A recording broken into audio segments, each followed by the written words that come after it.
The rain fell in sheets, drumming against the windshield like a frantic heartbeat. On Hollow Road, a girl waits, her presence a chilling enigma.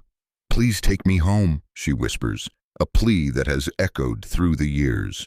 One fateful night, Thomas, a weary traveler, found himself navigating the desolate stretch of road. The storm raged, and the world outside was a blur of darkness. Then, through the downpour, he spotted her, barefoot, drenched, and clad in a thin white dress that clung to her like a ghost. "Are you hurt?" he asked, concern creeping into his voice. She shook her head, her eyes dark and distant. "Please take me home," she repeated, giving him an address in the next village. He unlocked the door, and she slipped into the back seat, her presence unsettling yet captivating. As he drove, Thomas tried to engage her, but she remained fixated on the rain-soaked window, her expression unchanging. Unease settled in his gut when she whispered, "Slow down near the bridge." "Why?" he asked, but she offered no reply.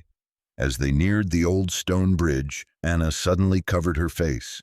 "Stop!" she screamed, and he slammed on the brakes, skidding to a halt just inches from the edge. The road had crumbled away, a gaping maw leading to the dark river below. He turned to thank her, but the back seat was empty, the door still locked.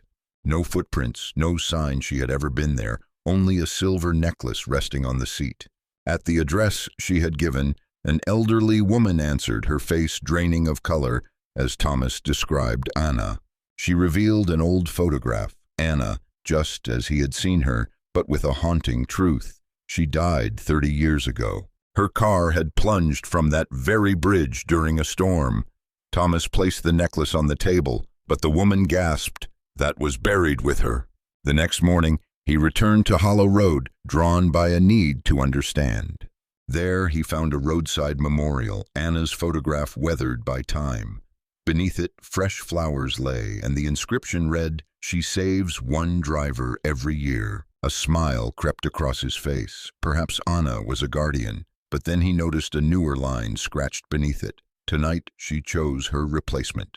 Footsteps echoed behind him, bare feet slapping against the wet asphalt. He turned, but the road was empty.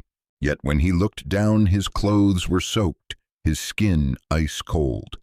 His car was gone, submerged in the river, its headlights still flickering. That night, another driver approached Hollow Road, headlights cutting through the storm, and there stood Thomas, pale and soaked, whispering, "Please take me home." Drivers still see her waiting on Hollow Road. She always asks them to take her home, but every year she chooses a new soul to replace her.